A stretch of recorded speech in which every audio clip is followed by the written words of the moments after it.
earlier, that that a person cannot recover that vehicle on that slope, it doesn't count towards that distance. But in this case, with 46 feet from each direction of travel covers the entire median width anyway.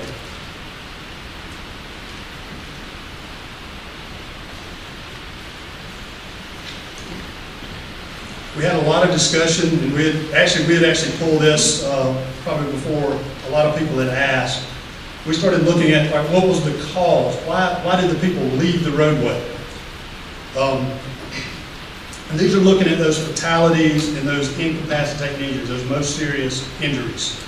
As you see, I broke it out by the sections, by the county, with the leading one being distracted or asleep, falling asleep. The interesting thing to us, like the Dorchester section, 6 of those being falling in that category, 4 out of the 6 actually, according to the officer's report, fell asleep. We do have DUI, we do have speeding on the corridor. We also have kind of the miscellaneous other accidents that occurred. But what we did is, in our looking at it, we looked at, in the officer's report, did he report that the vehicle was traveling greater than the speed limit or not? No matter what actually ever occurred, if he was traveling greater than the speed limit, we put him in the speeding category. As you may know, there's been some discussions through a subcommittee set up at the Berkeley, Charleston, Dorchester Council of Governments to talk about this project and work through some issues and to better educate. And one of the questions that came to us, and when they looked at this information and said, well, this is great information, but what about all crashes? How does this section compare, like we did on the others, comparing them to the state average for interstates? So we ran that as well. And I'll just bring out kind of the 2 of main interest that we were looking at the point in time was speeding. Speeding for all crashes accounted for 11% of the crashes on this corridor. State average for any other segments of interstate is 10%. DUI was 3% on this corridor and is 3% statewide for interstate. So they're very comparable to what was occurring from a driver perspective.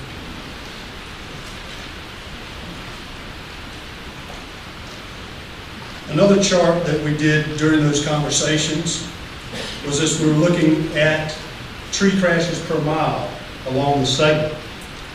And one of the reasons we did this in our conversations with the COG is people talked about a tunneling effect as they drove from Columbia to Somerville. And what we did is we did it per mile, and I put some reference points at the bottom so you can kind of see as you would go down the interstate. I-77, of course, starting in Columbia, progressing east towards Somerville. I've highlighted the actual corridor section in red. As you can tell, as you get closer to 95, the tree crashes actually escalate and go up. And then it continues on in this corridor as well. One of the things in looking at it is I26, as you transition from Columbia down to Somerville, you get into what's known as a fill section. And basically, the road was actually built up. And you kind of see that just west of 95, you'll start seeing that roadway where it's built up. So that kind of contributes to the development of those slopes over time, is the way that road was originally built and the way it was brought up from that lowland area that it was traveling through.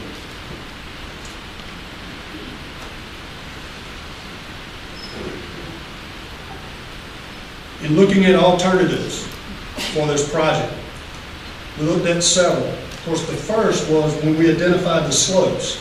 We looked at, well, let's go in and correct the slopes. Well, the issue is when we go in and correct the slopes, that the slope, to extend it out, you're extending it into the median area. When those slopes are tied all the way down, you're basically filling all the way across that median to tie those slopes down. So basically the trees that were in the median were impacted by all that work. And the initial cost estimates for that was in the $50 to $70 million range to do that slope correction. So we went through some other iterations of looking at other possibilities. One is providing the clear zone that I discussed earlier, 46 feet for each direction of travel. Basically, what would that result in? It's a clearing of the median. Again, the median is 84 feet. We're talking about 46 from each side. That overlaps. Looking at the median and actually discussing with forestry, we got them to look at it for us, and they basically told us it's primarily pines with a light mixture of hardwoods, but they didn't get into species specific on the hardwoods. They just gave us a general on the hardwoods. Doing this work would require an environmental permit. And then one additional step that we looked at was the standard cable rail. And I'm certain a lot of the people who drive the interstates have seen it in other areas. There's actually about almost a mile segment within this corridor that currently has this median cable rail. There's 3 strands of cable, as you see in the picture. Our standard operation is we place that in medians where it's 72-foot width or less. Because we've seen that once you get over 72 feet, the chances of a vehicle actually going all the way across the median and into the opposite lane of travel decreases. However, because we know we've got an incident in this case of a number of vehicles, a higher than normal incident of number of vehicles going into the median, we felt like adding this additional safety measure to ensure that those vehicles don't cross that median was prudent to do if we remove the trees. The initial cost estimate for this work, construction-wise, was $5 million. This cost estimate, again, kind of like the crash data, I'm holding that constant through all my presentations. For everyone's point of reference, that is a 2011 cost estimate. So it's in those dollars. And also the final point is it would prepare the median for future widening, which is something I'll actually discuss a little later. And if you looked at the displays, you'll note that we noted on one end of it the talk of an overlap with some projects.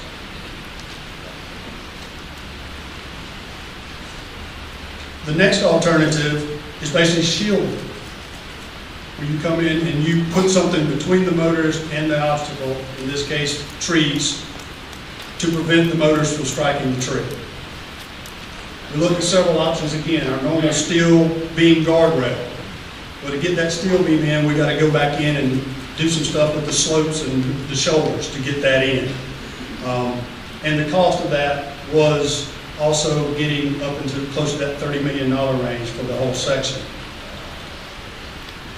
So we identified what is known as a high tension cable system. It's a system that we have not used in this state. Other states around us have used it. Georgia has some. And it gives us several options that our standard cable rail doesn't give. One, our standard cable rail, when a vehicle hits it, it kind of grabs that vehicle. Well, in order to grab that vehicle, that cable flexes about 15 feet to actually allow that vehicle to actually take the energy of that vehicle, hit it, and slow it down in a soft manner. Is probably the easiest way to describe it. This high tension, the cable itself is actually tensioned. It's more rigid. It will actually flex in the 11 to 12 foot range. So that was one important component, because we're dealing with that 25 feet from the edge of the travelway to the front of those trees. The second component of it was this cable rail will actually work on those slopes that are out there. So it gave us an option. Our existing cable rail would not. The one element you see, if you look at the little graph at the bottom, we're talking about placing this cable rail approximately 10 feet from that yellow line. The importance of 10 feet is on the interstate with 70 miles an hour, when you get things closer than 10 feet, a motorist tends to shy away from that. We don't want to put something out there to actually force a motorist closer to that center line of those two lanes of travel. So that's where the 10 feet is important. in looking at it, based on the deflection of the cable rail, the work on the slopes, and the 10 feet, we have room to put this cable rail in. So we started investigating the cable rail a little more. Of course, you're protecting both sides of the interstate. So you, instead of almost a 30-mile segment, you're talking about almost a 60-mile segment that you would be installing. The initial cost of about $10 million. You may ask why just putting cable rail in costs more than clearing and putting cable rail in. As I mentioned, this is a product that hasn't been used in the state. It is a proprietary product. Therefore, it has greater cost with it as well. Then as we started looking at the operations after the fact, or once this would go in, we noted that our standard cable rail is placed as close as we can to at least 12 to 15 feet off the roadway. It gets hit about 4.25 times a year per mile that we have in place today. That individual number doesn't look like a great amount, but when you put it on 60 miles, then that number starts to get very large. We're talking potential of 250 hits a year. And the cost of repairing it. Right now, our standard cable rail costs us about $900 every time we repair it. This, we do not know because we don't have anything, but we know it will be greater again because it's a proprietary item. The second part of the repair, let me back up one step. We've estimated on those kind of hits, it's about $600,000 annual cost in repairing that cable rail. But one thing that doesn't come up in the discussion of that cost figure is because we're placing it at 10 foot and we're running long spans where getting in behind it and actually repairing it from behind would not be feasible, we're talking about lane closures on the roadway to do these repairs. So you're talking about a disruption to traffic and a disruption to the motorists traveling that segment to repair this cable rail. One of the things I probably need to mention is cable rail is very dependent on the entire segment or run of that cable rail being intact. Once it's impacted, it loses its effectiveness. So you have to repair it quickly. What we do currently is we actually contract out and we give our cable rail repair people 96 hours from once we notify them to get out and repair that cable so we can get it back in operation. We would have to do the same for this type of system as well.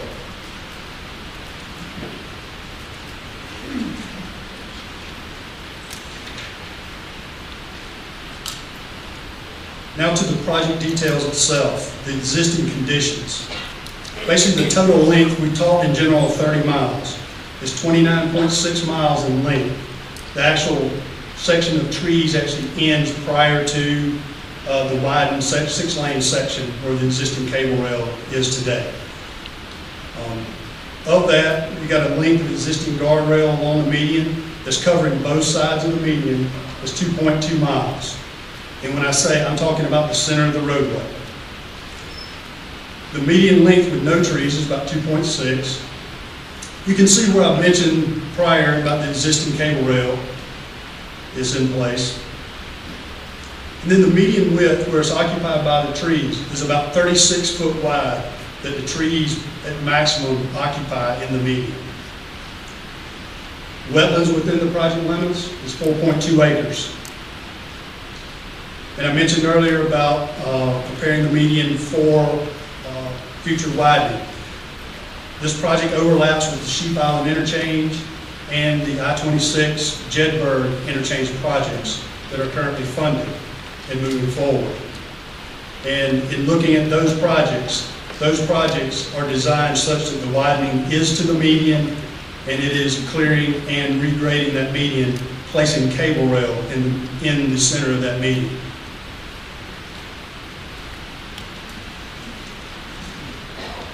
The preferred alternative, exclude the median areas protected by existing guardrail. That's basically saying that second alternative of shielding is already done. You don't need to touch those areas. Extension of existing steel beam. guardrail. This is the actual guardrail like you see here. We've got some areas that we need to extend that guardrail where we have areas of steeper slopes. Those slopes are bordering on, if a vehicle gets on that slope, the vehicle may actually roll. It will not traverse to the bottom of the slope, it may actually roll on the slope. And then in those areas, tree impacts, the tree impacts will only be what's necessary to get the guardrail in. Basically, if we have to go in there and improve shoulders, we may impact some of the first level of trees in there with the slopes. And if we come in with the slopes and put soil around the base of those trees, we're probably going to kill them anyway by putting the soil there. So we were talking about removing those trees so we don't end up killing the trees in the process and then have another hazard.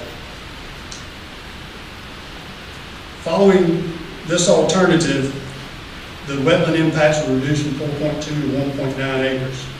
The reason that occurs, those steeper slopes occur where there's culverts under the roadway. Those areas where there are culverts are the areas where the wetlands are as well. So it's kind of a 2-for-1 in those areas. The department has already engaged the Army Corps of Engineers and received approval based on this alternative, on these set of conditions with the Army Corps of Engineers that the project would fit under our general permitting allowance. A couple of other items that's come up.